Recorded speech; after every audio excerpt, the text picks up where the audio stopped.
Best known for his role as Gollum in The Lord of the Rings and as Caesar in Planet of the Apes, Andy Serkis is well known in the film community. Known as one of the pioneers of motion capture technology through both of those previous roles and his UK-based production company, Serkis is the poster boy for this technology. However, behind this face covered in many dots, there is a creative storyteller working quietly. He's been pushing the boundary of the film medium for the past 10 years. Today I want to look under the hood of Andy Serkis. I want to see what kind of director and storyteller he really is.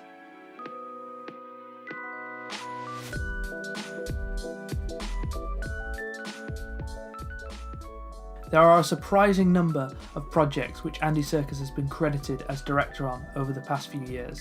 I'm going to be going through them chronologically and analysing them and Serkis' interviews surrounding those projects to see what kind of a storyteller he is. So without further ado, let's begin! The first piece of content Andy Serkis has been credited as a director on, publicly at least, is a video game. The game itself is actually a fairly well reviewed action-adventure hack-and-slash video game released on the PlayStation 3 in September of 2007. The game's story isn't too dissimilar from anything that really appears in other games of the time. However, with Andy Serkis' involvement in the project, there seems to be an extra layer that a number of other games at the time really didn't have. So I then came on board in the sort of early stages of the story design and got involved with the script and the character developments. Primarily what I was there to do was to take the actors, once we cast them, and bring them into the world of Heavenly Sword. Now, this is actually fairly common for a director to come in and tweak little bits of the story and script to suit the way they want to tell the story. However, Serkis' involvement on the project must have been quite substantial because he actually received a story credit as well as a directing credit for the game. Now, there's not a lot of information about what Serkis brought to the project and what he actually wrote, but if I were to hazard a guess, it would be about the loneliness and isolation of the two main characters. See, in the game you actually have two playable characters, and in some way both of these characters are isolated and different from the rest of their society that they live in. Going on to Serkis' future projects, you'll start to see that outsiders become a common theme in his main characters and protagonists. However, even though he had story credit and input onto the project, it's very likely that this was not the reason he was brought onto the game in the first place. It was likely Serkis was brought onto the project so that he could make the other actors comfortable in a motion capture environment and show them how the technology works and how it is not that different from normal acting on stage or on film. In the behind the scenes videos of the project, you can see that a lot of the actors are not familiar with the motion capture technology being used for their characters. Initially I was a little bit confused because I don't understand much about the technology. You're very aware that you've got 60 cameras at all times picking up everything from every angle. I mean, there's no place to hide. Now, there have been many comparisons with motion capture technology and black box theatre, and although he's never said it, I believe that Serkis was initially drawn to this technology because of its likeness to black box theatre. See, in his early years, Serkis actually got into the performing arts completely by accident. In an IGN article just after The Lord of the Rings had come out, he actually goes on to talk about this. I didn't particularly want to do it, I just wanted to concentrate on my art, but there was a strong theatre studies department and I was kind of interested in theatre. They had a great studio, all sorts of areas around the theatre, so I kind of got involved in those productions. Then, finally, towards the end of my first year, I did a play, and it kind of changed my life. During the final year of his degree, Serkis joined the Duke's Playhouse in Lancaster. After working with them for 16 months, he joined a travelling theatre company. So, primarily coming from a theatre background, it's not difficult to see why Serkis would be drawn to such a similar medium. A motion capture stage is basically just a black box theatre with sensors instead of an audience. So it isn't surprising that Serkis actually cast theatrical actors in the roles in the game. Being the highest profile actor to actually work in motion capture technology, Serkis was brought in to guide the other actors through how using the technology worked and what the limitations were. And there's something when you watch the cutscenes in the video game that there is a theatrical element to them. A lot of other games at the time did have good cutscenes, but there's still a stiffness and artificial reality to those games. The reason these cutscenes work is because of Serkis and his experience in motion capture. The actors feel confident in their characters. There's a level of professionalism there that sometimes isn't there in other video games. And this is something Serkis talks about in the press for the game. Making them real and not just, these are conceptual drawings and, they're supposed to have a vague sort of, we actually made them personal and tried to find, where their souls lay. You kind of build these little minute details into the character that probably nobody, while they're playing the game, will care about, but as an actor, they're all little building blocks. While looking in the behind the scenes for this game, there's a lot of talk about the gameplay elements and what they wanted the game to look like. And you can tell that there are certain elements of the story that are there just to have that kind of gameplay. But with Serkis, there's a passion for those characters. There's a passion for that story. He obviously took his job very seriously and much more was focused on the story than the gameplay. He treated this as if it was a big budget indie film. He wanted the story to be good. He wanted the characters to feel real. In an interview surrounding the game's release, he actually talks about where he wants the gaming industry to go in terms of story, characters. I'm not bothered by the hack and slash games, but what I enjoy is being taken on a journey to other realities. One thing that's going to change in the next few years is that scripts for games are going to come more from the dramatic arena. Now, considering that, look at what the past decade of video games have been like. Think about it, one of the most popular video games in the past decade was Telltale's The Walking Dead, and that was almost entirely narrative driven instead of gameplay driven. Now, I'm not trying to say that Andy Serkis made the video game industry change in any way. I'm just saying that it's quite funny that Serkis actually predicted where the industry was going to go a decade before it happened. With Heavenly Sword, you can really see Andy Serkis learning where this technology can go, how it can be implemented in other mediums. He already knew how to use the technology working with Peter Jackson on Lord of the Rings and King Kong. And speaking of Peter Jackson,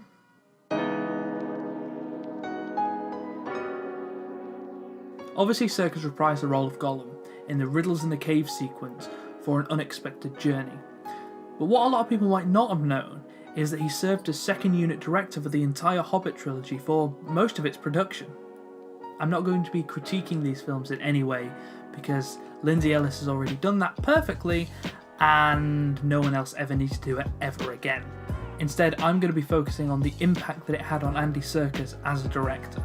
Serkis was actually setting up his production company, The Imaginarium, when he got the call from Peter Jackson and asked him to be the second unit director on The Hobbit. There were already plans in place for Serkis to direct films. This was just another opportunity from his friend to get more experience at it. And while he obviously didn't have too much story input and too much creative freedom in the role of second unit director, Serkis talked about it being a massive impact on his style and his craft. Peter's words were, Andy, I'd love you to do this. I want you to direct the second unit because there's going to be a lot of traffic between first and second unit with the main cast, and I want you to look after the performances.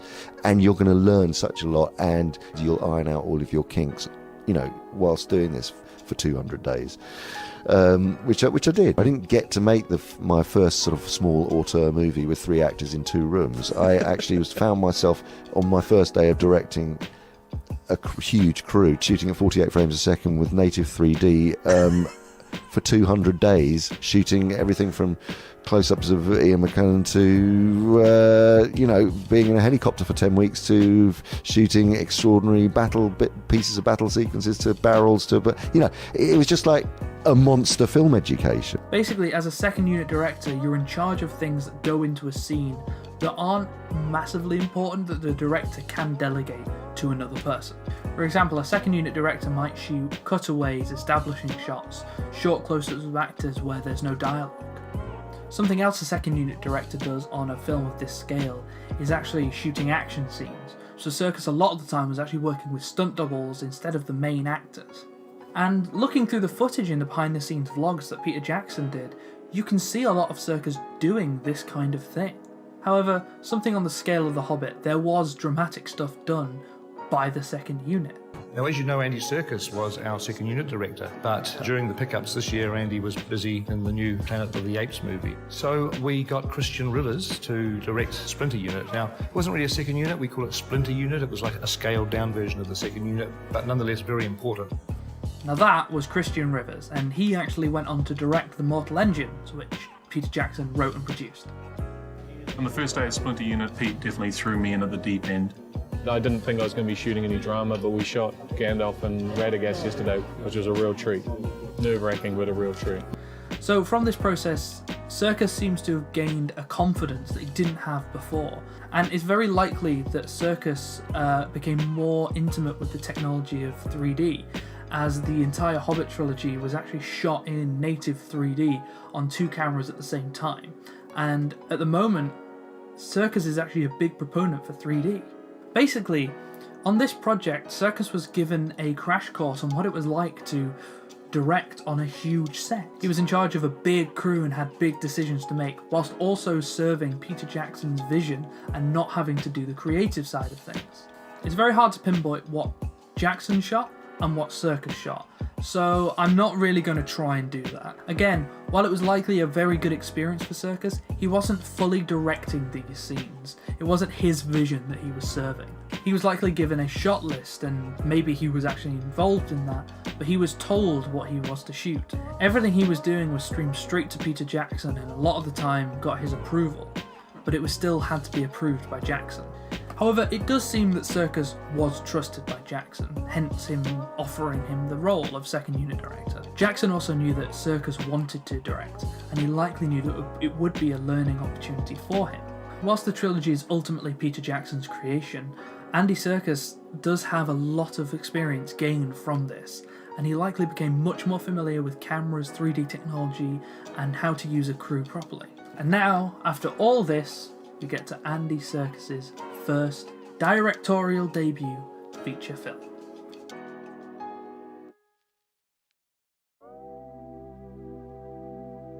Breathe, such a simple, nice little film to have as his directorial debut. There's no weird issues with anything else, you know, it's not like he filmed another film before this. I have directed The Jungle Book, but we're in post-production on it. So this film happened in a sort of hiatus period, in a long post-production period of Jungle Book, which is coming out next year. God. So yeah, that's why I'm doing it here. Now, there are a number of reasons why this film came out before Mowgli did, but the main reason is really about Warner Brothers being hesitant to release Mowgli within a year of Disney's Jungle Book.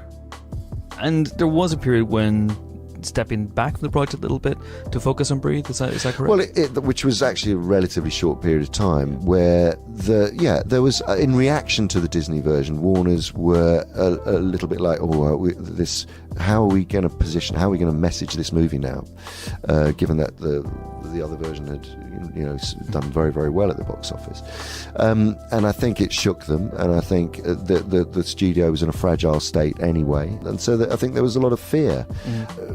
While they were sort of getting themselves back together, I took a step back. We then were very fortunate in that Andrew Garfield and Claire Foy became available, and we had the finance very quickly together to make Breathe. The story is of a man named Robin Cavendish, who contracts polio out in Africa and is told that he will never be able to walk again, use any of his limbs, or have any of his bodily functions work properly without having a breathing machine breathing for him. The film shows the struggle of him and his wife trying to let him have as normal life as is humanly possible. Now, you can actually tell that Serkis is more confident as a director here because he's already shot parts of Mowgli which were on location, so he has that experience to pull from. The co-founder of the Imaginarium, Andy Serkis' production studio, is a man named Jonathan Cavendish. Now, he's a movie producer and a very good friend of Andy Serkis. Breathe is the story of his father contracting polio and how him and his family dealt with it. Cavendish originally brought the script along to Serkis to show him, and he wanted to run it past Serkis as something that the Imaginarium could produce on the side. Jonathan had already started working on the screenplay with Bill Nicholson, and when I came on board, there was certain. I mean, I knew the story because he's a very close friend of mine, and I knew Diana, his mother, in real life. So, but what I wanted to do with it was, I had quite a clear idea of the direction I wanted to take it, in the sense that I saw these people as pioneers. Having such a close personal connection with the source material, knowing Cavendish for quite a long time, Serkis wanted to direct this, and with his directing chops, he felt like he was ready to direct something like this. The film shows some of the most twee and upper-class parts of Britain, showing this perfect world that everyone seems to live in. The film horrifically rips this world from the audience, and then puts the lovers in this horrific situation as well. However, the film doesn't focus on the torment of these two people. In fact, it focuses more on how they deal with these situations and what happens to them. This isn't really one narrative, this is more the Cavendish family story, with little different bits and pieces happening to them over the course of years. Here again is something that we actually saw back in the Heavenly Sword interviews. Instead of the story, he's more focused on the characters. There are actually a number of time jumps in the film. Instead of focusing on just one problem like the film could do, it focuses on one problem and then how the family solve it, and then the next problem and how the family solve that. Instead of connecting the audience to a narrative, Serkis connects you to the characters, and it shows them as outsiders working around all the problems that they have in their situation. All this leads to a sense of happiness and joy as you're watching the film, whereas it could lead to a very downbeat and depressing feel to the film. Ultimately, it is an incredibly uplifting story. It really is a story about being able to respond to a very dark situation with almost laughing in the face of catastrophe. However, the film, as happy and joyful as it wants to be, is not afraid of showing these harsher, realer moments in their struggle. This is a theme that Serkis uses quite a lot. Two contradicting tones, but seemingly merging them very, very well. And that might be for a very good reason, as Serkis has said. Serkis seems to want to push the boundaries with whatever he's doing, whether it be his own limits or the technology at his command. And this leads us into his next project.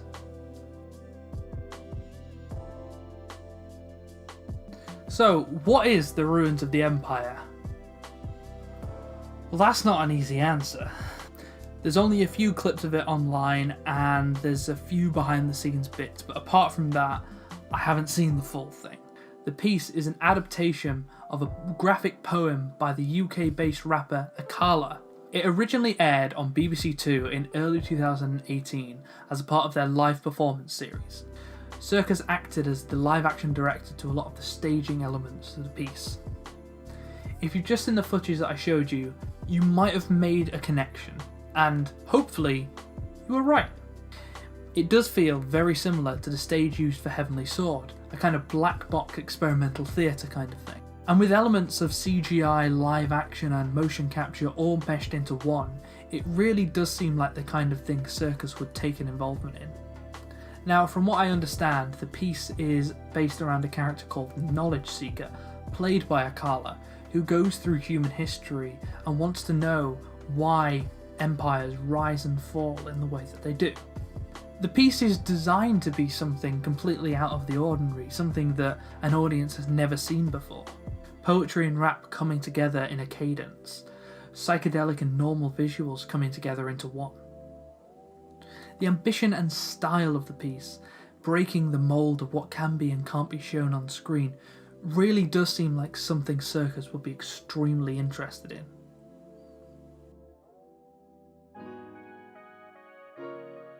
Mowgli Legend of the Jungle is the most recent film from Andy Serkis and the Imaginarium, based off the book The Jungle Book by Rudyard Kipling in the late 19th century.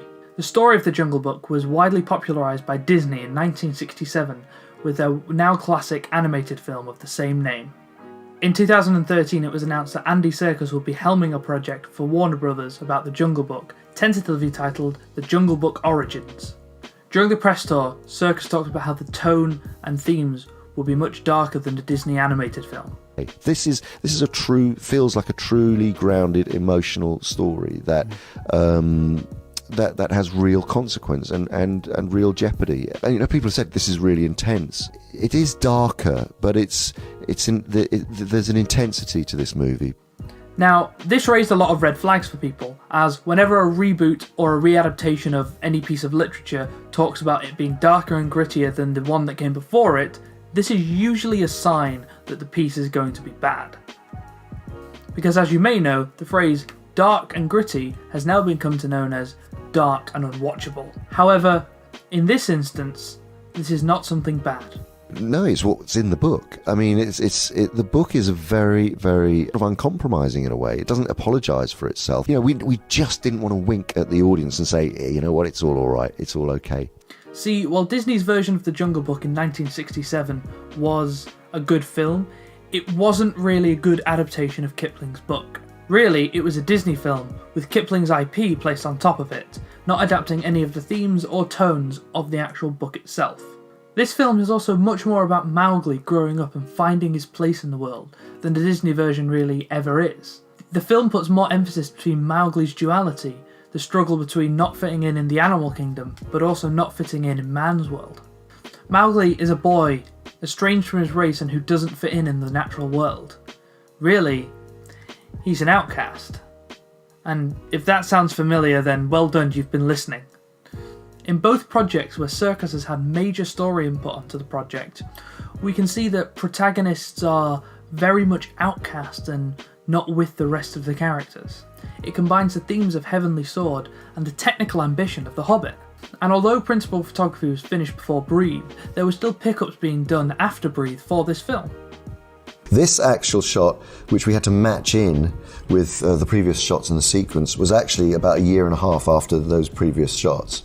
And Rowan had changed by now. He had actually grown. This is now shot against the blue screen, so this was all a CG environment. We didn't build that again. This is we had to replicate what had been created a year and a half before. You'll notice that there is a slight difference, but you can tell this is a boy who's going from the age of 10 to 14. As for how it was received, well, it wasn't really well received by critics, and fans alike didn't really like it either. However, I really like this film. I actually think it's a very good adaptation of The Jungle Book whilst being its own story as well. Now, before the film ever came out, there was speculation about the fact that the film was bought from Warner Brothers by Netflix for the distribution rights. This led people to believe it was going to be a huge, massive tragedy. And it wasn't.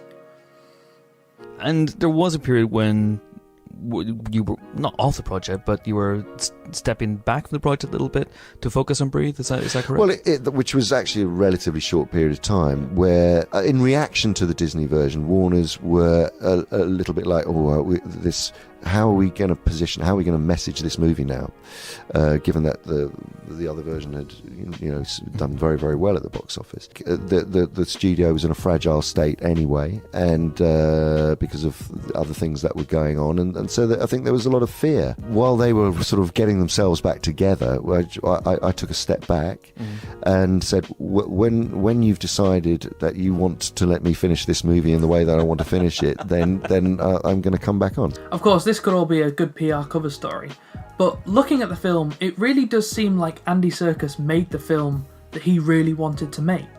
The way the actors and Serkis talk about the film doesn't make it seem like they're in a bomb. It makes them seem like they're proud of their roles that they played. If you compare the film to Serkis' earlier works, you can really see the similarities with them all, and this really does seem like Serkis' vision.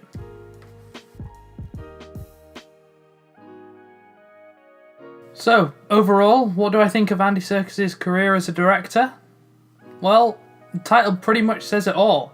I believe he's some kind of modern auteur of technology and filmmaking. I mean this in the sense that he's in a unique position, in that he's a pioneer in motion capture technology and is implementing it into film and TV in incredibly new ways that haven't been done before. He wants to push it into different art forms, see what kind of a take you can have with motion capture in a different genre. But more importantly, Serkis is able to connect with the heart of the story. It's not just an excuse for the CGI to be there and all flashy, there's actual heart to what he's doing. So, what's next for this modern auteur? We know Serkis' next project that he's working on is an adaptation of George Orwell's Animal Farm exclusively for Netflix. We also know that the Imaginarium has bought the film rights to the book The Bone Season by Samantha Shannon. And while we know almost nothing about it, it was announced in 2015 that Serkis was going to direct a Rumpelstiltskin film called Steel Skin. No, I'm not making that up, that's a real thing. Now, we don't know much about this, and the last thing we heard was the announcement in 2015. And honestly, I really don't think it's going to come out. Saying that, it's probably going to come out, isn't it? But whatever happens after this with Serkis and the Imaginarium, you can bet one thing. I'll be there to see it, no matter what.